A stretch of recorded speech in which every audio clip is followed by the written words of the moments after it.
And at her age, I could not have participated because the previous administration did not allow, did not give me the opportunity to do such. So I believe that we cannot say that there is not participation. It is just that we now have the opportunity to participate. So I think in terms of this, the community, it is just how do we mobilize and organize. Okay, thank you very basically. much. Mr. Singh, we'll go with you. How do you plan to involve residents in community participation? By being their voice, by being an independent voice. Very nice. I have been going around, and I've been learning a lot from the residents. You know, I was at somebody's house, and I was like, you know, that alleyway over there needs clean, and he says, no. If you clean that one, those are the three up the road by the market, dug and clog. He gave me a whole layout and map of the area. I says, beg pardon, buddy. You know, and this is and people are interested once they know you're genuine and you come there not with an agenda or you know, ill motives. They'll open up to you and they'll tell you what they feel. You have to take the time if you want to serve, if you genuinely want to serve, and that's what I intend to do. I have no other motive. I actually will donate my council stipend to orphanages or charities within my constituency. I'll wait at the gate. I get 10%. The Karate Association. No. Yeah, so residents are, as Dr. Collins says, are more involved now than they were perhaps in the last 15 years when we did not have local government elections. And it's interesting to note that there was a big gap also from 1974 to 1992, and then from 1992 or 93 all the way to 2016. So we have had huge gaps where generations of young people coming up have not had the opportunity to get involved. But now we have our second one in 2 years. Minds are being opened, especially in this era of social media, as Dr. Collins says. People can now have a voice, if not on the road, or I think they can WhatsApp you in 2 seconds. Correct. Hey, Mr. Councilor, Mr. Singh, this is bothering me, that is bothering me. They have a voice, they have methods. We live in the age of information, so they can get to you quickly. They don't have to post a letter and you get it 2 weeks and then you're supposed to reply in another 2 weeks. Yeah. So the age of information, the internet, the web, whatever, or various forms of communicating with each other has improved leaps and bounds. So the residents have been very responsive to me. You do get a few people who don't think anything can change, but that's a minority. But some people can change if they see action. If they see action, they exactly. might come on board and try to follow what is going on. So some people need to be influenced through action. When they start selling me grass, they'll get involved. I'm telling you, I'm buying their grass. Okay. I have to get some big garbage bags. Yeah, I tell you, people will go cut grass in other constituencies and bring it to mine. I know they will. They'll clean up your constituencies. So especially the young men out there. Yeah. Well, grass is struggling free. to Come, get jobs. Cut it, bring it, I'll buy it. Yeah, residents are awakening, as for the third time I'll say Dr. Collins says. I sound like a fan of yours now. I know, right? It's interesting you mentioned about cognitive dissonance. I was looking over that last night. I was like, oh, okay. Yeah, you're absolutely correct. Yeah, so methods of communication, being open and frank with people, being very honest with people, and they'll respond to you. Absolutely. Yeah. Thank you very much.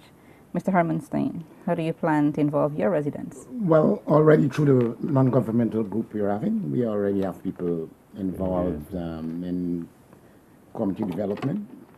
But on the platform as a counselor, there will be an opportunity there to get some finance from central government or city council, where it will go back now to the community to have, especially some young people don't have work.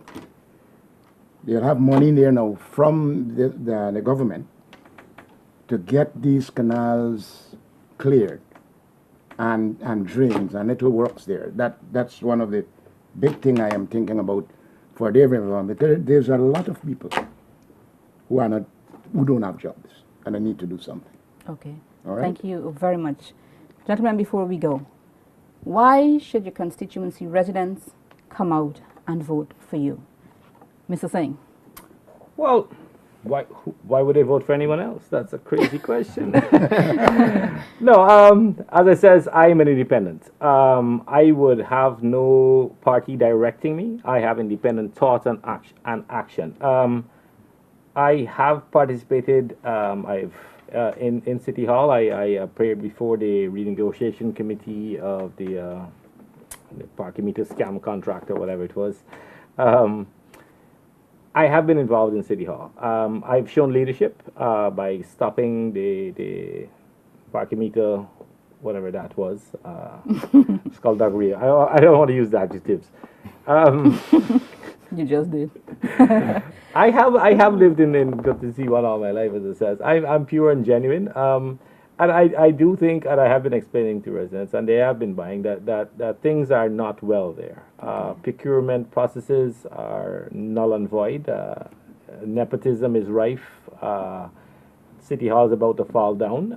I have a very unpopular opinion because I've been consulting with some local architects and civil engineers, and this says to rebuild City Hall would be a waste of money because I think it's pegged right now at 950 million. Oh wow. So yeah, so even if you get funding, you can build 3 or 4 other council buildings with that kind of money. I mean, Okay. it's and I have one person actually inboxed me and says, why would you want to rebuild something that reminds you of your colonial past?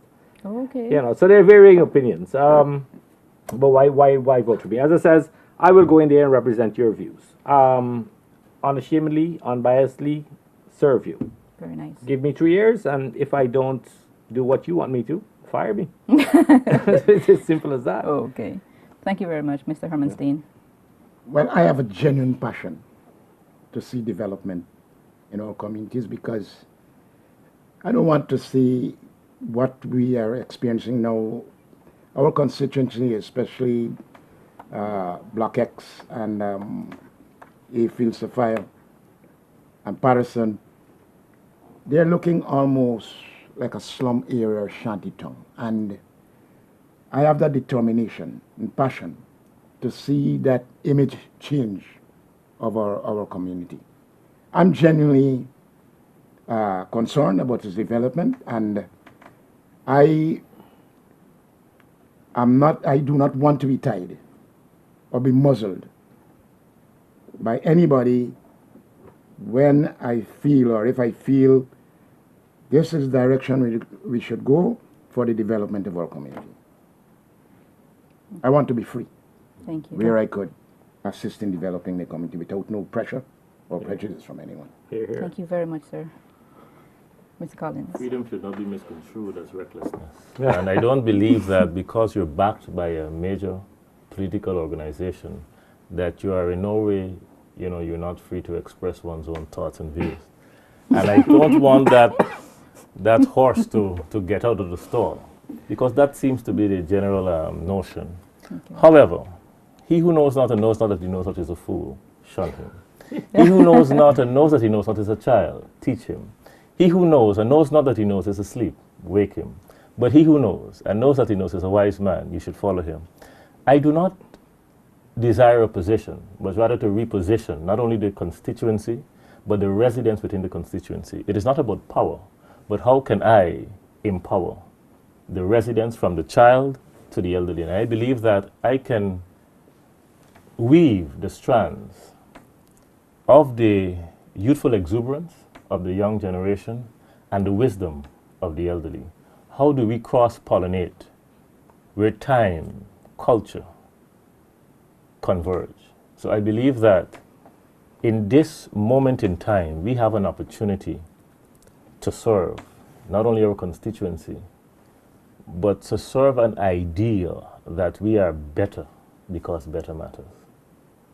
How can I contribute to your ministry, Pastor Collins? Maybe I send a check.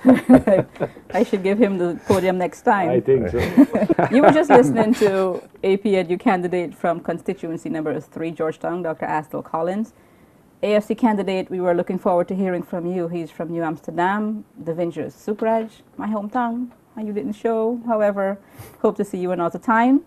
Independent candidate and first-time contender, Mr. Jainarayan Singh from constituency number 1, Georgetown, and Mr. James Hermanstein, independent candidate, also first-time contender from constituency number 5. The major goals of local government are acting on behalf of other principles such as central government, example, managing local grants, administering responsibilities under laws and regulating, example, building and sanitation, regulating local nuisances such as animal and pest control,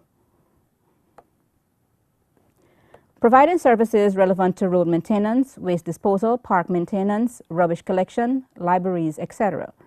The approval by Parliament of the Local Authority Election Amended Act 26 of 2009 provides for local government elections to be held in all of the existing 71 local authority areas in Guyana using mixed electoral system of proportional representation and first past the post. Don't forget to keep your radios and televisions tuned to NCN for more information on local government elections leading up to E-Day, November 12, 2018. I'll leave you with a quote from Warren Buffett. The people who are most successful are those who are doing what they love.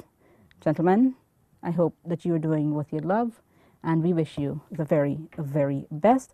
Once again, I'm Mia Ritchie, your moderator. Thank you for staying with us.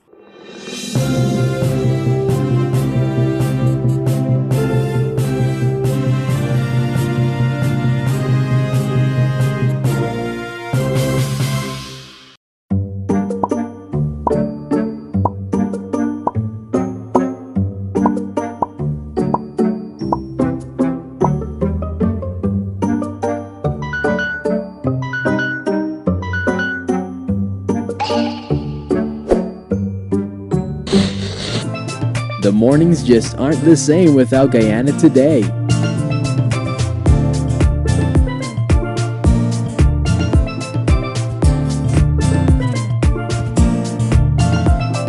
Weekdays on NCN at 7 hours.